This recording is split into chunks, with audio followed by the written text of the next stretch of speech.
자, 우리 모두에게 주시는 말씀 같이 보겠습니다. 요한복음 12장 44절에서 50절까지의 말씀이에요.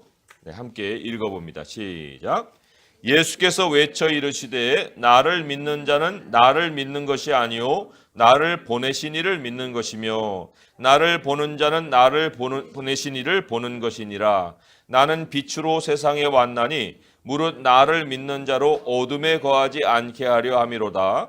사람이 내 말을 듣고 지키지 아니할지라도 내가 그를 심판하지 아니하노니 내가 온 것은 세상을 심판하려 함이 아니요 세상을 구원하려 함이로라.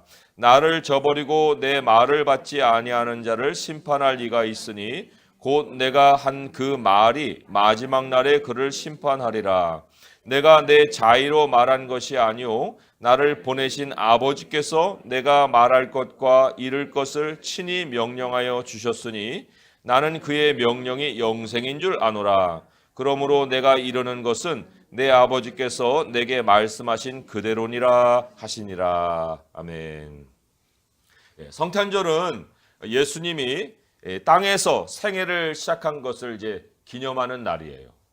그럼에도 불구하고 해마다 우리 한 해 끝에 성탄절을 맞잖아요. 우리가 이제 한 해를 좀 정리하고자 하는 그 마음을 가지는 그 시기에 이 성탄절을 우리가 맞는 거예요.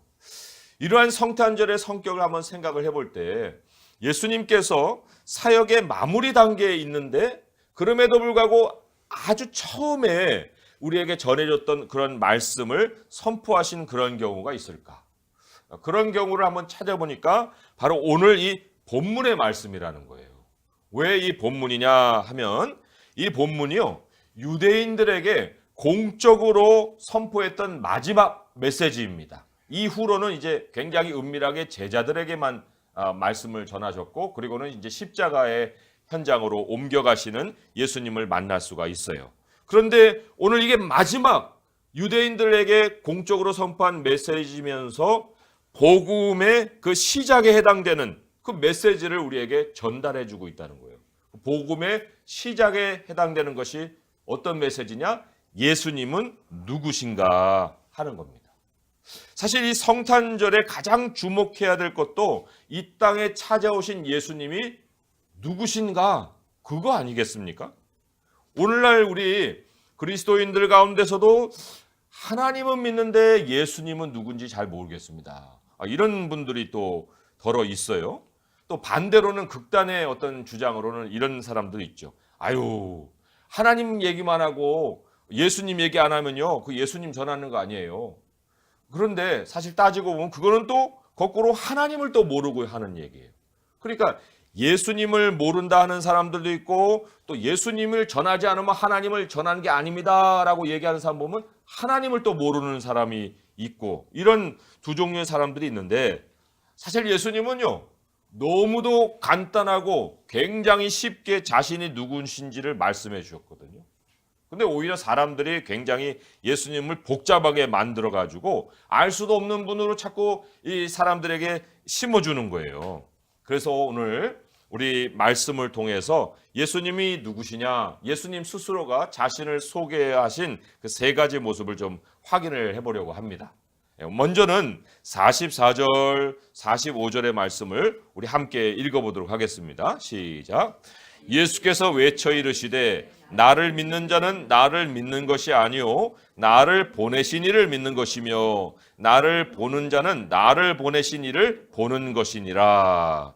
특별히 이제 45절의 말씀을 보니까 예수님은 보이지 않는 하나님을 우리에게 나타내 주신 분이다.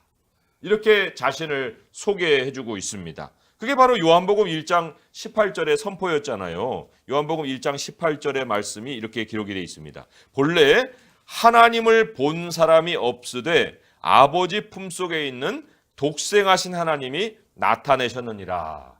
유일하신 하나님이 나타나셨다. 그게 바로 예수님이다. 이렇게 이제 성경이 선포를 하고 있습니다.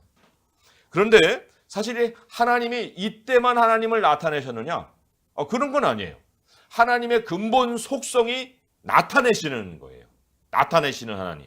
그게 사실 창조 때부터 하나님이 자신을 나타내셨을까?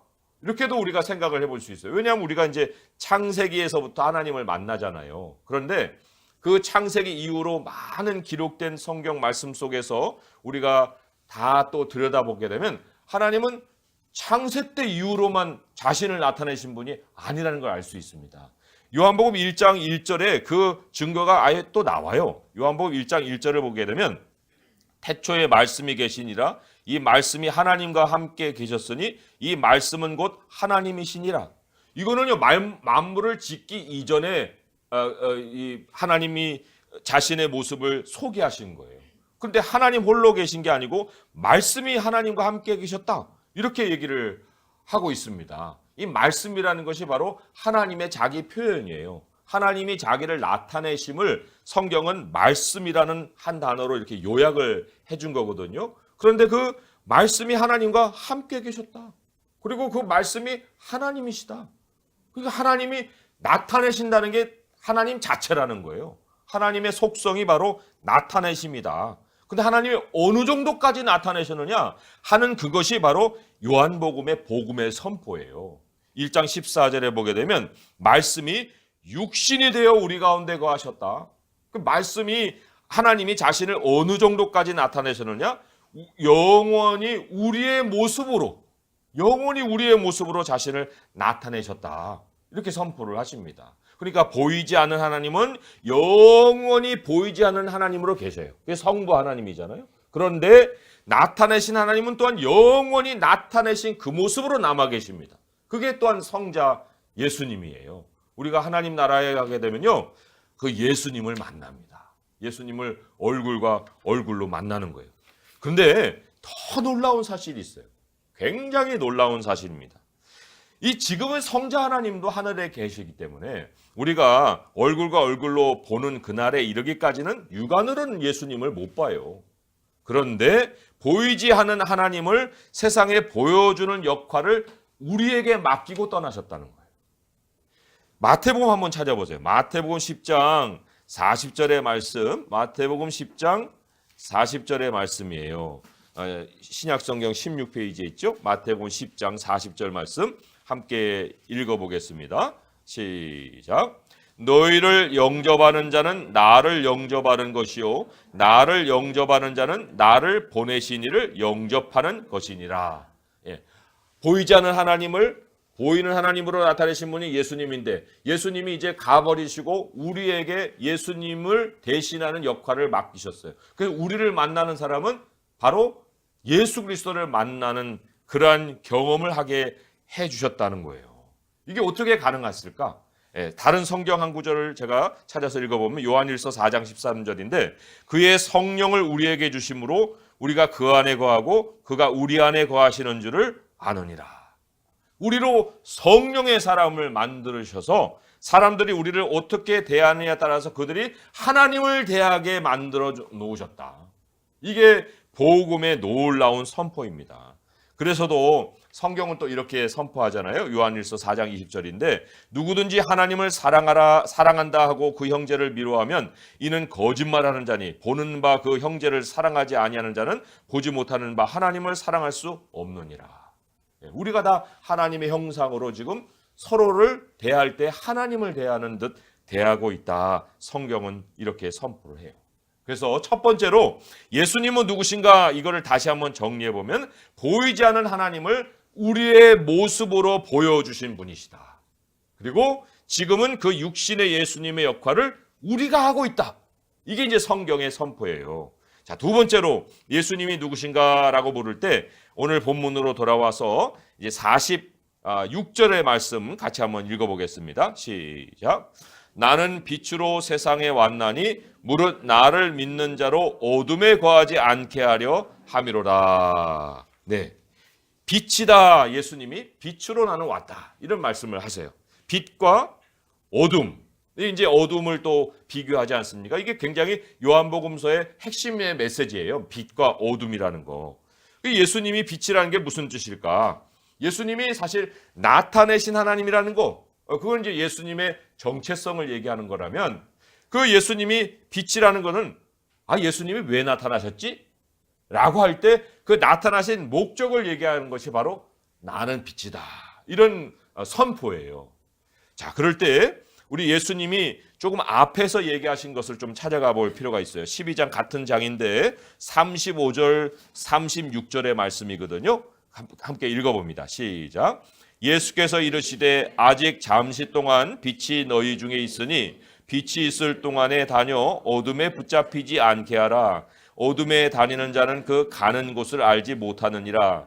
너희에게 아직 빛이 있을 동안에 빛을 믿으라. 그리하면 빛의 아들이 되리라. 여기 주목할 것이 35절 마지막쯤에 있는 그 가는 곳을 알지 못하느니라. 그래요. 그러니까 그렇다면 빛의 역할은 가는 곳을 비춰준다. 그 어디로 가는 거예요? 우리 하나님 아버지께로 가는 길이다 하는 거예요. 이 뒷장으로 좀 한 두 장 넘기시면 14장이죠. 요한복음 14장 6절에서 7절 예수님이 남기신 말씀이 기록이 되어 있어요. 14장 6절 7절 읽어봅니다. 시작. 예수께서 이르시되 내가 곧 길이요 진리요 생명이니 나로 말미암지 않고는 아버지께로 올 자가 없느니라. 너희가 나를 알았더라면 내 아버지도 알았으리로다. 이제부터는 너희가 그를 알았고 또 보았느니라. 예, 이 말씀과 예수님이 빛이라는 게 한 가지로 연결이 됩니다. 그리고 예수님의 전생애가 하나님께로 가는 여정이에요. 그렇잖아요? 부활하시고 또 승천하시고 그 모든 여정을 왜 우리에게 보여주셨습니까? 우리도 그렇게 갈 거라는 거예요. 그 길을 빛으로 비춰주시기 위해서 예수님이 우리에게 찾아오셨다. 그런데 첫 번째에서도 놀라운 사실이었는데 두 번째에서도 똑같은 놀라운 사실이 그 빛의 역할을 우리에게 맡기시고 가셨다는 거예요. 그 빛의 역할을. 자, 12장 36절에 다시 한번 보시면 아까 읽었지만은 제가 읽어볼게요. 너희에게 아직 빛이 있을 동안에 빛을 믿으라. 그리하면 빛의 아들이 되리라. 아들이 되리라. 예수님이 이 땅에 아들로 오신 이유가 뭐예요? 아버지를 보여주시기 위해 그랬잖아요. 그럼 우리도 빛의 아들이라는 것은 우리가 빛을 또 보여주기 위해서 빛의 아들이 되는 건데 예수님을 믿는 자는 빛의 역할을 할 것이다. 그걸 내가 너에게 맡기고 떠나겠다 하는 것을 암시하신 겁니다. 이러한 사역을 아주 굉장히 충성스럽게 했던 한 사람이 사도 바울이잖아요. 그 사도 바울의 예를 우리가 사도행전을 한번 찾아보겠습니다. 사도행전 26장 16절에서 18절의 말씀이에요. 사도행전 26장 마지막쯤인데 여기 이제 바울의 간증이 나오는 거죠. 사도행전 26장 16절에서 18절까지의 말씀입니다. 234쪽이죠. 같이 읽어봅니다. 시작. 일어나 너의 발로 서라. 내가 네게 나타난 것은 곧 내가 나를 본 일과 장차 내가 네게 나타날 이로 너로 종과 증인을 삼으려 함이니 이스라엘과 이방인들에게 내가 너를 구원하여 그들에게 보내어 그 눈을 뜨게 하여 어둠에서 빛으로 사탄의 권세에서 하나님께로 돌아오게 하고 죄사함과 나를 믿어 거룩하게 된 무리 가운데서 기업을 얻게 하리라 하더이다. 예, 이 눈을 뜨게 한다. 그게 바로 빛의 역할이거든요. 빛이 비추면은 사람이 어떻게 변하느냐? 사탄의 권세에서 하나님께로 돌아오게 해주는 그러한 일이 나온다. 어둠은 사탄이 다스리는 영역인 반면에 빛은 하나님께로 돌아가는 이 여정을 얘기를 하는 거예요. 철로 역정에 이 빛의 아들과 같은 역할을 하는 사람이 나오죠.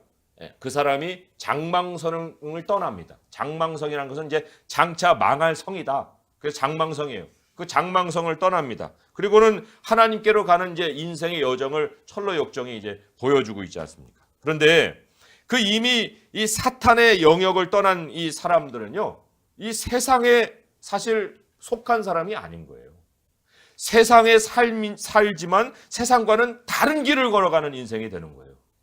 세상을 떠난 것은 아닌데 왜 그럴 수 있느냐? 바로 빛이 비추는 그 길을 걸어가고 있기 때문에 그 어둠의 영역은 사탄이 침입할 수가 없고 그 빛의 길 안에서는 하나님의 백성만이 걸어갈 수 있기 때문에 세상 안에 살지만 세상에 속하지 않는 자로 우리가 살아갈 수가 있다. 우리는 여기에 정착하려는 사람들이 아닙니다. 그래서도 우리가 늘 주의를 기울여야 될 것이 뭐냐? 과연 우리의 빛이 얼마나 밝은가? 이걸 항상 점검을 해봐야 됩니다. 뭐 이거는 뭐 내 자신의 신앙 여정만을 점검하자 하는 게 아니라 또 빛의 사명이 우리에게 있기 때문에 내가 얼마나 빛나느냐에 따라서 다른 사람들이 또 하나님께로 돌아가는 길을 찾을 수 있느냐 못 찾느냐 그게 굉장히 달려 있는 거거든요. 그럼 우리가 빛의 발길을 점검할 수 있어야 되는데 그 빛의 발길을 점검할 수 있도록 우리에게 남겨주신 말씀이 또 하나 있어요. 그것도 한번 우리 같이 찾아볼게요. 누가복음 11장의 말씀인데 누가복음 11장 33절에서 36절의 말씀입니다. 누가복음 11장 33절에서 36절까지 113페이지에 있죠? 같이 한번 읽어볼게요. 시작. 누구든지 등불을 켜서 움속에나 말 안에 두지 아니하고 등경 위에 두나니 이는 들어가는 자로 그 빛을 보게 하려 함이라. 내 몸의 등불은 눈이라. 내 눈이 성하면 온 몸이 밝을 것이요 만일 나쁘면 내 몸도 어두우리라. 그러므로 내 속에 있는 빛이 어둡지 아니한가 보라. 내 온몸이 밝아 조금도 어두운 데가 없으면 등불의 빛이 너를 비출 때와 같이 온전히 밝으리라. 내 온몸이 온전히 밝으리라. 완전 빛덩어리가 되리라. 이런 얘기인데 그럴 수 있기 위해서는 우리의 눈에서 등불이 반짝반짝 빛나야 돼요. 이 눈에서 이 등불이 반짝인다는 것은 우리가 무엇을 주목하고 있느냐? 그거를 우리에게 암시를 하는 겁니다. 하나님께로 돌아가는 길을 주목하고 있느냐? 아니면은 땅의 이 시선을 고정시키고 있느냐? 거기에 따라 우리의 등불이 달라지는 거예요. 여기에 너의 마음에 내 속에 빛이 어둡지 아니한가 보라고 그랬죠? 내 안에 빛. 뭐예요?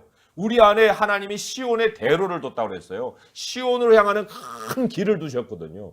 그래서 우리 마음 안에 하나님의 집을 향한 그 마음을 기울이지 않으면 눈이 어두워지는 거예요. 침침해지는 거예요. 근데 우리 마음 안에 하나님을 향한 집을 향한 소망이 간절하면 눈이 확 떠지는 거죠. 빛이 빛나는 거예요. 우리의 눈만 밝습니까? 우리 눈이 밝으면 온몸이 밝은다고 그랬어요. 그리고 사람을 보니까 야 저게 빛이구나. 저 사람의 삶 속에 하나님이 보이는구나. 사람들이 우리를 통해 하나님을 발견하게 된다. 그렇게 성경은 얘기를 하고 있습니다. 그 역할이 바로 우리들이 가진 사명이에요. 자, 세 번째로 이제 예수님이 누구신가? 그거는 이제 우리가 현재가 아니고 미래에 만나게 될 예수님의 모습이라 할 수가 있는데 그건 바로 세상을 심판하시는 예수님. 그게 예수님이 누구신가에 마지막으로 우리가 정리를 해야 될 예수님의 모습이에요.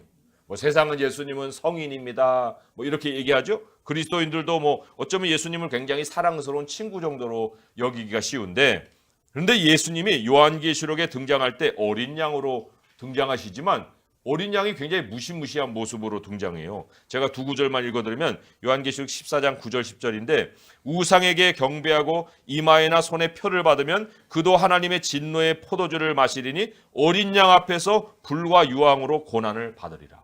아니 어린 양이 연약하고 굉장히 순진한 그런 모습이어야 되는데 여기에는 진노를 쏟아내시는 하나님의 모습으로의 어린 양을 소개를 하고 있습니다. 그런데 예수님이 그때 가서 그런 모습으로 돌변하시느냐?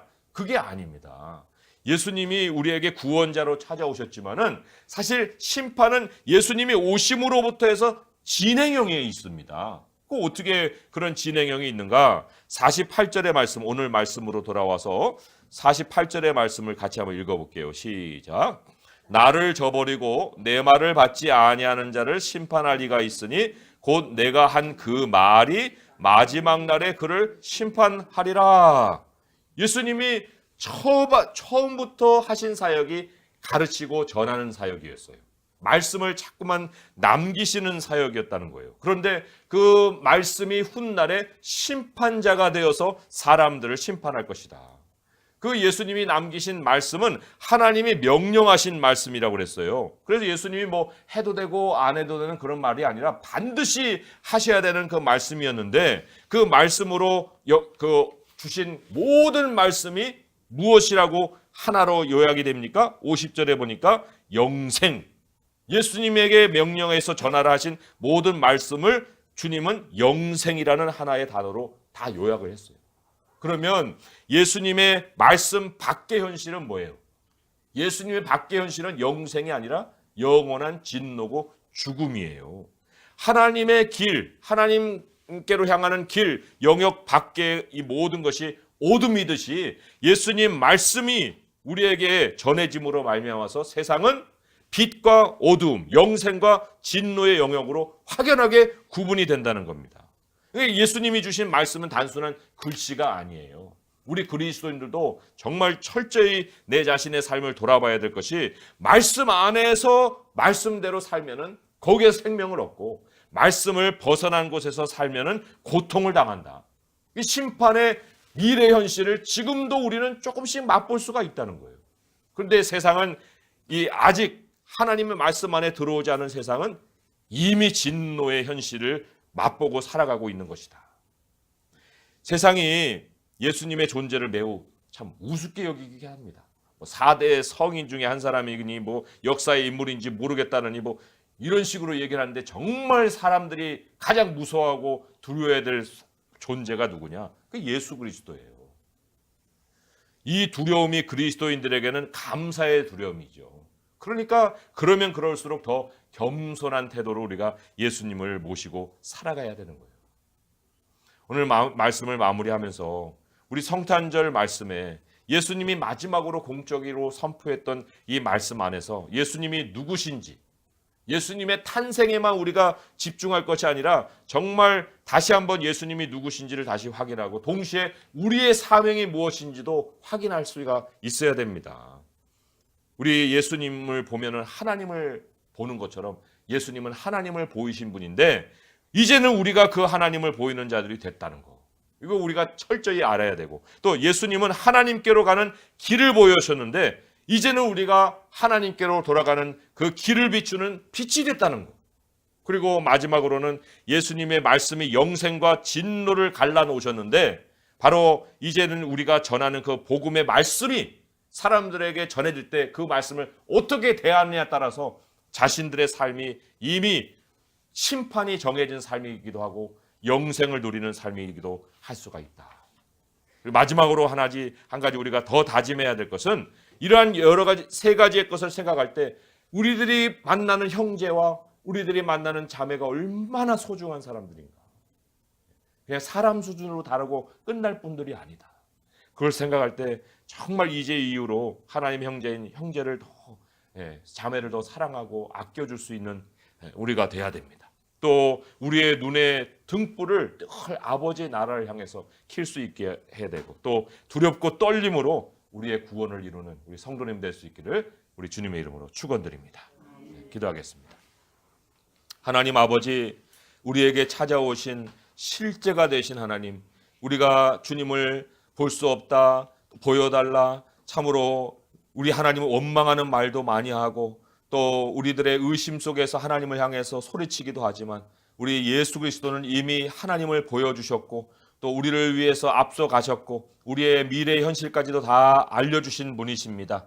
하나님 아버지, 이제 영생과 심판의 현실을 우리는 눈앞에서 보고 살아가고 있습니다. 우리 주님의 말씀 안에서 늘 머물러 살게 하여 주시옵시고, 우리 주님이 우리에게 맡기신 하나님의 본이 되는 직분, 그리고 하나님의 빛이 되는 이 역할, 하나님 늘 기억하게 하셔서 우리가 우리의 것이 아니라 주님의 것인 것을 깨닫게 하시고, 이 성탄절에 우리를 찾아오신 우리 주 예수 그리스도를 주목하되 우리에게 영광의 주가 되신 그 예수 그리스도까지 우리가 주목하여서 그 나라를 향해서 이 한 해도 마무리할 뿐만 아니라 새해를 향해서도 그 나라를 향한 우리들의 마음이 더 간절히 주님께로 가까이 나갈 수 있도록 하여 주시옵소서. 예수님의 이름으로 감사하며 기도합니다. 아멘.